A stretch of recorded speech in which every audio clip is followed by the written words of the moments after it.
میدان حشر کا ماحول انتہائی سخت اور تکلیف دہ تھا۔ ایک طرف ماحول اور حالات کی سختی تھی تو دوسری طرف لوگوں کو یہ اندیشہ کھائے جا رہا تھا کہ آگے کیا ہوگا۔ مایوسی اور پریشانی کے علاوہ لوگوں میں شدید غصہ بھی تھا۔ یہ غصہ اپنی ذات پر بھی تھا اور اپنے لیڈروں اور گمراہ کرنے والے رہنماؤں پر بھی تھا۔ چنانچہ جو لیڈر اپنے پیروکاروں کے ہاتھ آ جاتا وہ بے دریغ اس کی پٹائی شروع کر دیتے۔ یہ گویا عذاب سے قبل ایک نوعیت کا عذاب تھا۔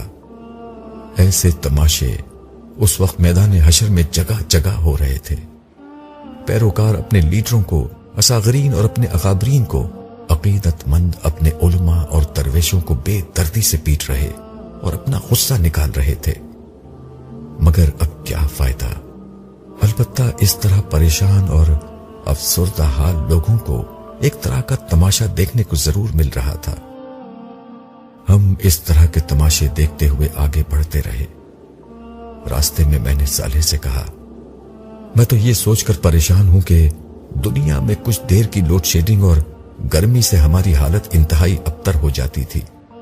یہاں تو اتنا طویل عرصہ ہو چکا ہے مگر لوگوں کو اس مصیبت سے نجات نہیں مل رہی۔ تمہارے ساتھ کی وجہ سے مجھے تو یہاں کے مصائب و شدائد بالکل محسوس نہیں ہو رہے، مگر جو لوگ یہاں ہیں ان کے ساتھ تو واقعی بہت برا معاملہ ہو رہا ہے۔ اپنے الفاظ کی تصحیح کر لو، برا نہیں ہو رہا، عدل ہو رہا ہے۔ ہاں، معاملہ بلا شبہ شدید ہے اور اسی وجہ سے ساری مخلوقات نے اختیار اور اقتدار کے اس بار امانت کو اٹھانے اور سزا جزا کے اس کڑے امتحان میں کھڑے ہونے سے انکار کر دیا تھا۔ میری سمجھ میں نہیں آتا کہ عام لوگوں کے ساتھ اتنی مشکل ہے تو جن لوگوں نے سارے انسانوں کی طرف سے اقتدار اور اختیار کا بار اٹھایا تھا ان کے ساتھ کیا ہوگا۔ اس بات سے میرا اشارہ ظالم حکمرانوں اور بد دیانت اہلکاروں کی طرف تھا۔ دیکھنا چاہتے ہو کہ ان کے ساتھ کیا ہو رہا ہے؟ میں نے اس بات میں گردن ہلائی۔ صالح ایک سمت بڑھتے ہوئے بولا، ابھی تک تو ہم صرف اس علاقے میں گھوم رہے تھے جہاں وہ لوگ تھے جن کا حساب کتاب ہونا ہے۔ جس طرح سابقین کا معاملہ ہے کہ وہ عرش کے نیچے خدا کے انعامات میں کھڑے ہیں اور ان کا حساب کتاب نہیں ہونا، صرف رسمی طور پر ان کی کامیابی کا اعلان ہونا ہے، اسی طرح کچھ بدبخت ہیں جن کی بدعمالیوں کی بنا پر ان کی جہنم کا فیصلہ پہلے ہی ہو چکا ہے۔ ہم انہی کی سمت چل رہے ہیں۔ ہم جیسے جیسے آگے بڑھتے رہے گرمی کی حدت اور شدت بہت تیزی سے بڑھتی جا رہی تھی۔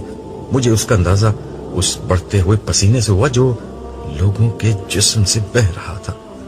لوگوں کے جسموں سے پسینہ قطروں کی صورت میں نہیں بلکہ دھار کی شکل میں بہہ رہا تھا، مگر زمین اتنی گرم تھی کہ یہ پسینہ تپتی زمین پر گرتے ہی اس میں جذب ہو جاتا۔ پیاس کے مارے لوگوں کے ہونٹ باہر نکل آئے تھے اور وہ کسی طعن زدہ اور پیاسے اونٹ کی طرح ہانپ رہے تھے، مگر پانی کا یہاں کیا سوال۔ ان کے چہروں پر پریشانی سے کہیں زیادہ خوف کے سائے تھے۔ یہ خوف کس چیز کا تھا یہ بھی تھوڑی ہی دیر میں معلوم ہو گیا۔ اچانک لوگوں کے درمیان ایک عجیب ہلچل مچ گئی۔ لوگ ادھر ادھر بھاگنے لگے۔ مجمع چھٹا تو دیکھا کہ ایک آدمی کے پیچھے 2 فرشتے دوڑ رہے ہیں۔ یہ ویسے ہی فرشتے تھے جیسے عرش کے سائے کی طرف جاتے ہوئے ہمیں نظر آئے تھے۔ ایک کے ہاتھ میں آگ کا کوڑا تھا اور دوسرے کے ہاتھ میں ایسا کوڑا تھا جس میں کیلیں نکلی ہوئی تھی۔ وہ آدمی ان سے بچنے کے لیے سر توڑ کوشش کر رہا تھا، مگر یہ فرشتے اس کا پیچھا نہیں چھوڑ رہے تھے۔ صاف نظر آ رہا تھا کہ فرشتے جان بوجھ کر اسے تھکا رہے ہیں۔ وہ اس کے قریب پہنچ کر اسے ایک کوڑا مارتے اور کہتے جا رہے تھے کہ اے حکمران، اٹھ اور اپنی مملکت میں چل۔ کوڑا پڑتے ہی وہ شخص چیختا چلاتا گرتا پڑتا بھاگنے لگتا، پھر وہ فرشتے اس کے پیچھے دوڑنے لگتے۔ مجھے ان موصوف کا تعارف حاصل کرنے کے لیے زیادہ انتظار نہیں کرنا پڑا۔ صالح نے خود ہی بتا دیا، یہ تمہارے ملک کے سربراہ مملکت ہیں۔ کچھ ہی دیر میں سربراہ مملکت آگ اور کیلوں والے کوڑے کھا کر زمین بوس ہو چکے تھے، جس کے بعد فرشتوں نے انہیں ایک لمبی زنجیر میں باندھنا شروع کیا، جس کی کڑیاں آگ میں دہکا کر سرخ کی گئی تھیں۔ سربراہ مملکت بے بسی سے تڑپ رہے اور رحم کی فریاد کر رہے تھے، مگر ان فرشتوں کو کیا معلوم تھا کہ رحم کیا ہوتا ہے۔ وہ بے دردی سے انہیں باندھتے رہے۔ جب ان کا پورا جسم زنجیروں سے جکڑ گیا تو اتنے میں کچھ اور فرشتے آ گئے۔ پہلے فرشتے ان سے بولے، ہم نے سربراہ مملکت کو پکڑ لیا ہے، تم جاؤ اور ان کے سارے حواریوں اور درباریوں، خوشامدیوں اور ساتھیوں کو پکڑ لاؤ جو اس بدبخت کے ظلم اور بدعنوانی میں شریک تھے۔ چنانچہ مجمع میں بڑے پیمانے پر وہی ہلچل، بھاگ دوڑ اور مار پیٹ شروع ہو گئی۔ تھوڑی دیر میں ایک گروہ کثیر جس میں وزراء، عمرا، مشیر، بیوروکریٹس، وڈیرے، جاگیردار، سرمایہ دار اور ہر طرح کے ظالم جمع تھے، گرفتار ہو گیا۔ اس کے بعد ان فرشتوں نے سب کو سر کے بالوں سے پکڑ کر چہرے کے بل گھسیٹنا شروع کر دیا۔ وہ ہمارے قریب سے گزرے تو ان کی کھالوں کے جلنے کی بدبو ہر طرف فضا میں بکھری ہوئی محسوس ہوئی۔ اس بدبو کا احساس ہوتے ہی صالح نے میری کمر پر ہاتھ رکھا تو میری جان میں جان آئی۔ وہ ان کو ہمارے سامنے سے کھینچتے ہوئے مزید بائیں جانب لے گئے۔ میں ان کے گھسیٹے جانے کے سبب زمین پر بن جانے والی لکیروں اور ان پر پڑے خون کے دھبوں کو دیکھتا رہا جو ان کے جسموں سے رس رہا تھا۔ یہ عبرتناک منظر دیکھ کر بے اختیار میرے لبوں سے ایک آہ نکلی۔ میں نے دل میں سوچا، کہاں گیا ان کا اقتدار؟ کہاں گئے وہ عیش و عشرت کے دن؟ کہاں گئے وہ عالیشان محل، مہنگے ترین کپڑے، بیرونی دورے، شاندار گاڑیاں، عظمت، کر و فر اور شان و شوکت؟ ان لوگوں نے کتنے معمولی اور عارضی مزوں کے لیے کیسا برا انجام چن لیا۔ صالح بولا، یہ سب ظالم، کرپٹ اور عیاش لوگ تھے جن کی ہلاکت کا فیصلہ دنیا ہی میں ہو چکا تھا۔ تاہم یہ ان کی اصل سزا نہیں، اصل سزا تو جہنم میں ملے گی۔ جس طرف فرشتے انہیں لے جا رہے ہیں وہاں سے جہنم بالکل قریب ہے۔ اسی مقام سے انہیں حساب کتاب کے لیے لے جایا جائے گا، جہاں ان کی دائمی ذلت اور عذاب کا فیصلہ سنایا جائے گا۔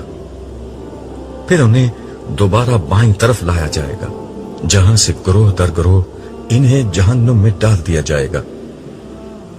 حساب کتاب کے ذکر سے مجھے بے اختیار وقت کا خیال آیا تو میں نے صالح سے پوچھا، صالح، رسول اللہ صلی اللہ علیہ وسلم کی دعا کو قبول ہوئے طویل عرصہ گزر گیا ہے، مگر اب تک یہ حساب کیوں نہیں شروع ہوا؟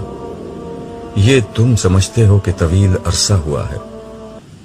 میدان حشر میں وقت بہت آہستگی کے ساتھ گزر رہا ہے، جس کی بنا پر یہ طویل عرصہ لگتا ہے، مگر عرش تلے بہت ہی کم وقت گزرا ہے۔ تم جاننا چاہتے ہو کہ اتنا وقت بھی بہرحال کیوں لگ رہا ہے؟ تمہیں نے بتایا تھا کہ جن لوگوں کو معاف کیا جانا ہے اس سختی کو ان کی معافی کا ایک عذر بنا دیا جائے گا۔ ہاں، یہ ایک وجہ ہے، مگر دوسری وجہ لوگوں کو یہ احساس دلانا ہے کہ یہاں سارا اختیار اللہ کے ہاتھ میں ہے۔ بات یہ ہے عبداللہ، انسانوں نے اپنے کریم اور مہربان آقا کی قدر نہیں کی۔ آج وہ آقا لوگوں کو یہ احساس دلا رہا ہے کہ انسان کس درجے میں اس کے محتاج اور اس کے سامنے بے وقت ہے۔ اس کی طاقت و عظمت کا پہلا اظہار قیامت کا دن تھا، جب انسانوں کی دنیا برباد ہو گئی اور ان کا سب کچھ تباہ ہو گیا تھا۔ انسان کی ساری طاقت اسے قیامت کے ہولناک حادثے سے نہیں بچا سکی۔ دوسرا موقع آج حشر کا دن ہے، جب سب کو معلوم ہو چکا ہے کہ خدا کے سامنے کسی کی کوئی وقت نہیں ہے۔ تیسرا موقع اب آ رہا ہے، یعنی حساب کتاب کا، جب اللہ تعالیٰ براہ راست آسمانوں اور زمین کا کنٹرول اپنے ہاتھ میں لے لیں گے۔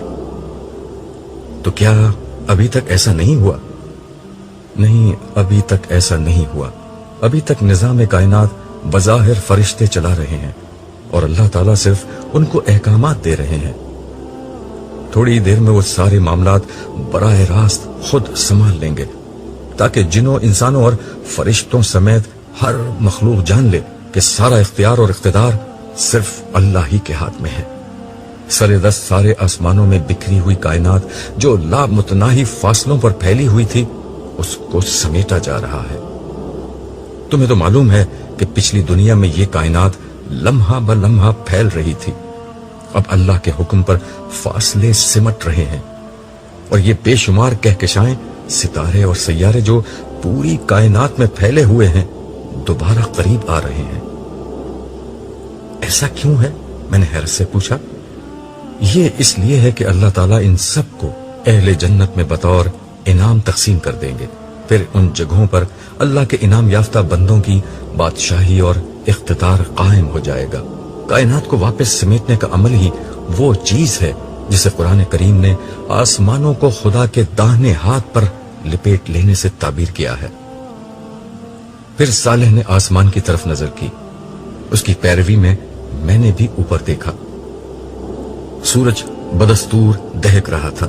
میں نے پہلی دفعہ یہ بات نوٹ کی کہ چاند بھی سورج کے قریب موجود تھا، مگر وہ بے نور ہو چکا تھا اور بہت آہستگی کے ساتھ سورج کی طرف بڑھ رہا تھا۔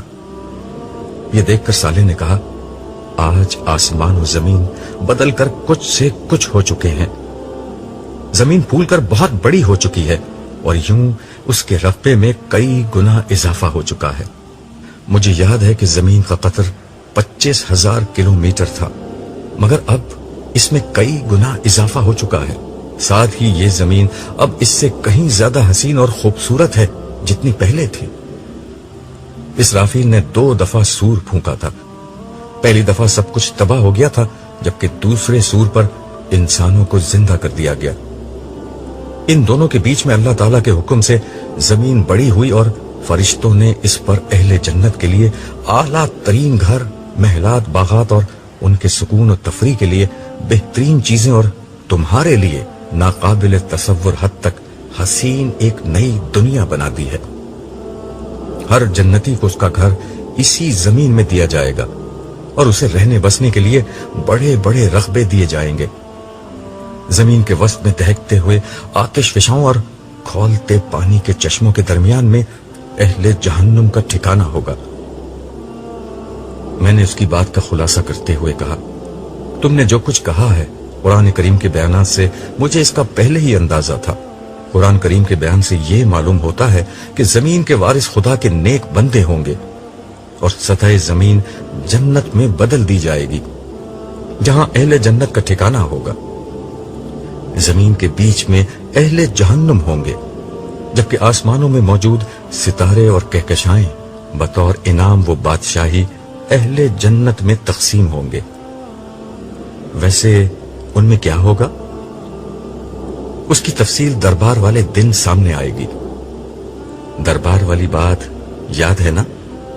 ہاں، تم نے بتایا تھا کہ حساب کتاب کے بعد اہل جنت کی اللہ تعالیٰ کے ساتھ جو نشست ہوگی اس کا نام دربار ہے۔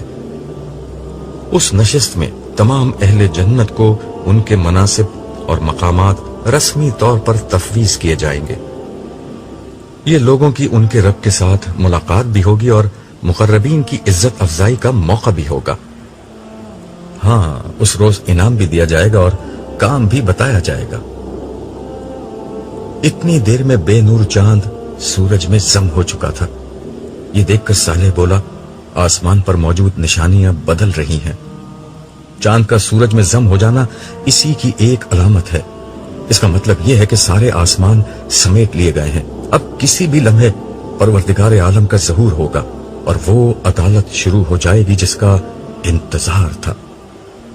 اس وقت تمہیں اور ساری دنیا کو معلوم ہو جائے گا کہ اللہ جل جلالہ کس عظیم و اعلی ہستی کا نام ہے۔ ابھی صالح کا جملہ ختم بھی نہیں ہوا تھا کہ ایک زوردار دھماکہ ہوا۔ سب لوگ لرز کر رہ گئے۔ آواز چونکہ آسمان کی جانب سے آئی تھی اس لیے ہر نگاہ اوپر کی طرف اٹھ گئی۔ میں اور صالح بھی لوگوں کے ساتھ اوپر دیکھنے لگے۔ ایک حیرت انگیز منظر سامنے تھا۔ آسمان میں شگاف پڑ چکا تھا اور تھوڑی ہی دیر میں وہ بادلوں کی طرح پھٹ کر ٹکڑے ٹکڑے ہو گیا۔ ان شگافوں کو دیکھ کر ایسا لگا کہ آسمان میں دروازے ہی دروازے بن گئے ہیں۔ ہر شگاف سے فرشتوں کی فوج در فوج زمین کی طرف اترنے لگی۔ ان کی تعداد اتنی زیادہ تھی کہ کسی قسم کی گنتی اور اندازہ محال تھا۔ فرشتوں کے مختلف گروہ تھے اور ہر گروہ کا انداز اور لباس بالکل مختلف تھا۔ وہ فرشتے میدان حشر کے وسط میں ایک جگہ اترنے لگے اور انہوں نے درمیان میں موجود ایک بڑی اور بلند خالی جگہ کو اپنے گھیرے میں لے لیا۔ فرشتے آسمان سے اترتے جاتے اور دائرہ در دائرہ ہاتھ باندھ کر مؤدب انداز میں کھڑے ہوتے جاتے۔ ہر لمحہ ان کی تعداد بڑھتی جا رہی تھی۔ اس دوران میں لوگوں کی چیخ و پکار بھی تھم چکی تھی۔ ہر شخص پھٹی آنکھوں سے ٹک ٹکی باندھے اسی سمت دیکھے جا رہا تھا۔ اب فضا میں بس کچھ سرگوشیوں کی سرسراہٹ ہی باقی رہ گئی تھی۔ اس کی وجہ یہ تھی کہ ہر شخص اپنے برابر والے سے پوچھ رہا تھا کہ یہ کیا ہو رہا ہے۔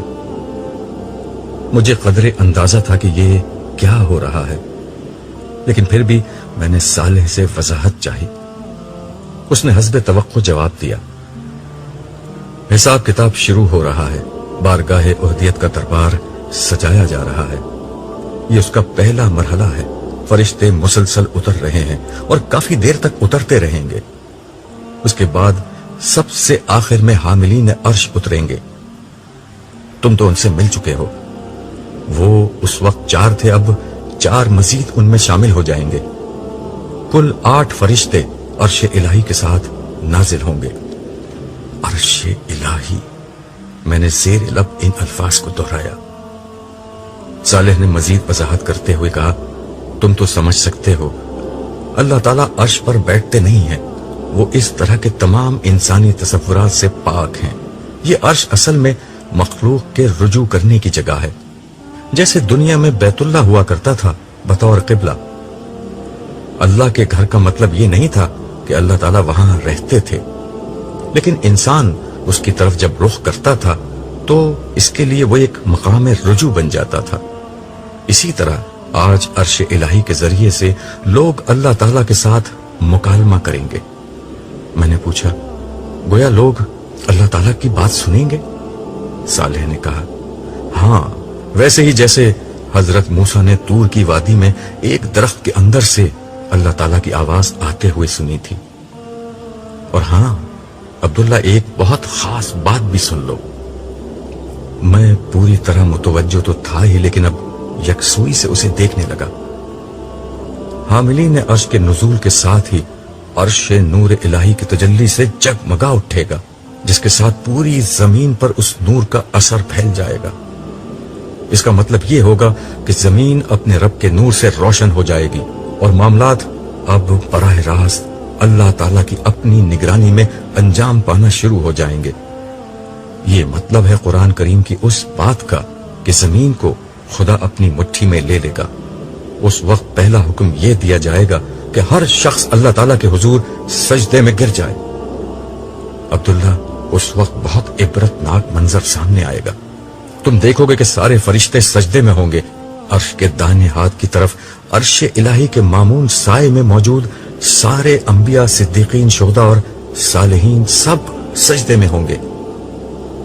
میں نے بے اختیار پوچھا، اور یہاں حشر کے میدان میں موجود لوگ؟ اہم اور عبرتناک بات یہی ہے، یہاں موجود کوئی کافر، منافق، خدا کا نافرمان اور مجرم سجدے میں نہیں جا سکے گا۔ یہ لوگ لاکھ کوشش کریں گے کہ سجدے میں گر جائیں، مگر ان کی کمر اور گردن تختہ ہو جائے گی۔ زمین انہیں اپنی طرف سے آنے سے روک دے گی۔ اور باقی لوگ؟ میں نے پوچھا۔ صالح بولا، وہ لوگ جن کے اعمال ملے جلے اور گناہ کم ہوں گے وہ سجدے میں چلے جائیں گے، اور اسی وجہ سے ان سب کو فوراً حساب کتاب کے لیے بلایا جائے گا۔ باقی جس کا ایمان جتنا پختہ اور اعمال جتنے اچھے ہوں گے وہ اتنا ہی جھک سکے گا۔ کوئی رکوع میں ہوگا، کوئی آدھا جھکا ہوگا، کوئی بس گردن ہی جھکا سکے گا۔ جو جتنا کم جھکے گا وہ اتنا ہی خوار ہوگا۔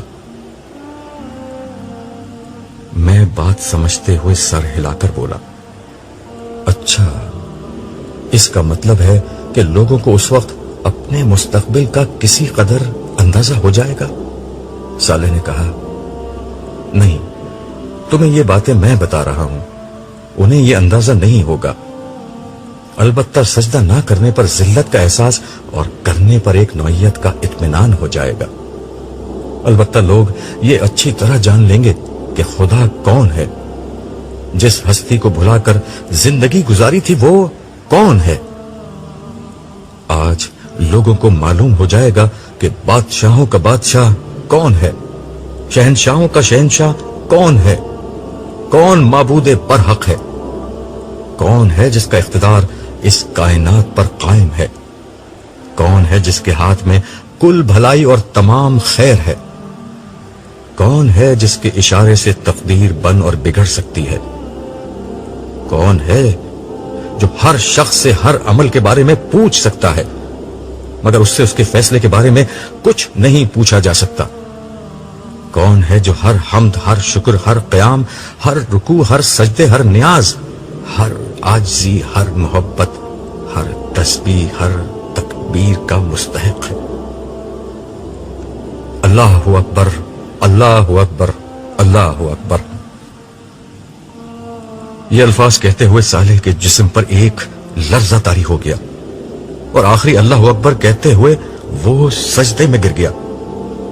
اسی لمحے مجھے محسوس ہوا کہ زمین پر ایک خاص نوعیت کی روشنی پھیل چکی ہے، ماحول ایک خاص قسم کے نور سے جگمگا اٹھا ہے، اس کے ساتھ ہی کانوں میں فرشتوں کی تسبیح اور تہلیل و حمد و شکر اور تمجید و تکبیر کی صدائیں آنے لگی۔